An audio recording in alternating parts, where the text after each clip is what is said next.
Hello everyone, I'm Dr. Shea, your fertility and conception expert. It's nice to be here once again to talk about some important issues regarding infertility. Today we are going to talk about polycystic ovarian syndrome, and I'm sure we have been hearing a lot of polycystic ovarian syndrome, and it's a major cause of menstrual abnormalities and infertility in our environment. In fact, it's becoming so common that it's affecting young girls now in our environment. From the word polycystic ovarian syndrome, it means that poly means that many, while cystic means bags of water. Ovary is the egg house. Syndrome means combination of symptoms and signs that when you see them together, you say it's majorly due to, it's for this problem. So when you have many bags of water on the ovary with some other signs and symptoms like menstrual abnormalities, male pattern hair distribution, you have infertility, laboratory evidence of androgen or testosterone problem. Now, the major problem in polycystic ovarian syndrome is that there are hormonal imbalance, and the major hormone that is affected is testosterone. Testosterone is a male hormone which is found in a little amount in the woman. However, in women, the hormone in polycystic ovarian syndrome, the testosterone is high, such that it's turning the woman to become a man. So the woman will start having things that will be turning out to like becoming a man. So the menses will start going down gradually. She may not be menstruating for more than 3 or 4 times in a year. She will have male pattern hair distribution. She will have hair on the chest, beards. She will be getting balded.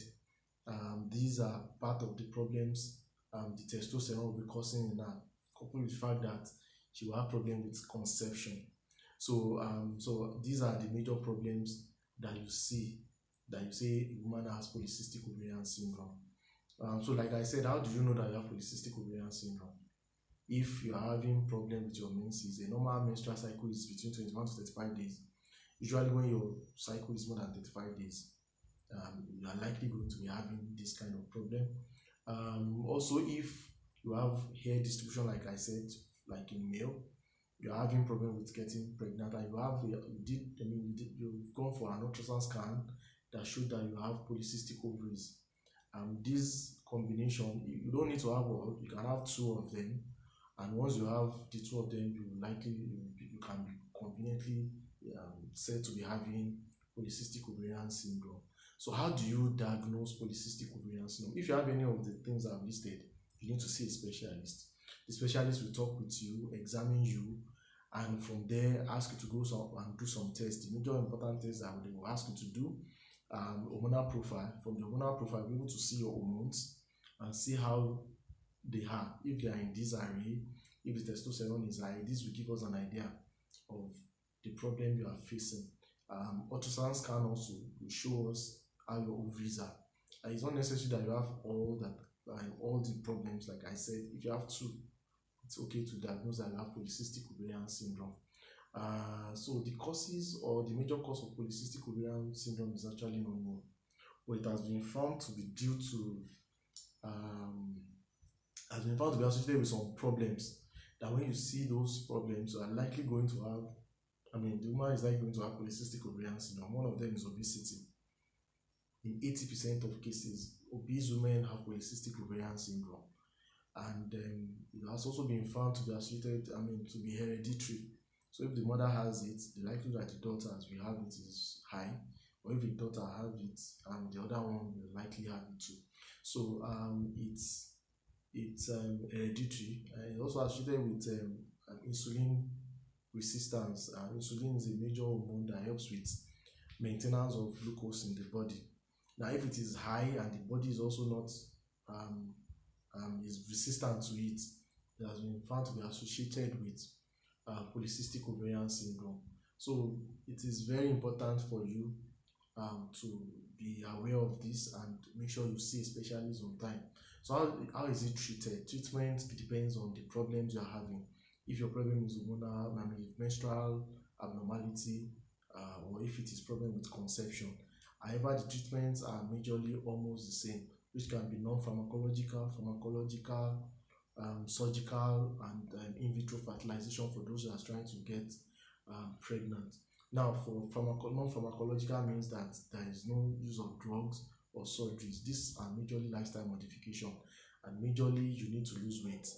If you are obese, you need to lose weight as much as possible. If you can lose about 6 to 10% of your weight, a lot of these things will reverse. So as much as possible, regular exercise, eat diets that will help you with reduction in your weight. This will go a long way in helping you to achieve either normal menstrual cycle or even start ovulating so that you can get pregnant. Now, medical treatment depends on if it is for you to have menstrual, or for a menstrual cycle to be normal, there are drugs that can be given. And also for those that are trying to get pregnant, there are drugs that can be given to stimulate you to start releasing eggs and help you with getting pregnant. However, if all these drugs fails, there are surgical options that can be done. And if surgical option also fails, in vitro fertilization is an important aspect that can be done. So by and large, these are the major ways by which you can know if you have polycystic ovarian syndrome, and ways that it can be treated. So for consultation, if you want to talk one-on-one with me, you can chat with me online on WhatsApp 0066275937. My mind is not free. So if you want to chat with me, you can chat with me on that line. Then you can check out our page or pages on Instagram and Facebook, ask_Dr. Sheyi, and you'll be able to see other topics that we've discussed that are relating to infertility and also for pregnant women. So, and you can also join our WhatsApp group for pregnant women per trimester. Once you are pregnant, you have opportunity to have regular consultation with me and other people. Then you can also have interaction with your other fellow pregnant women. So by and large, I'm Dr. Sheyi, once again your fertility and conception expert. Till next time for our next video, remain blessed.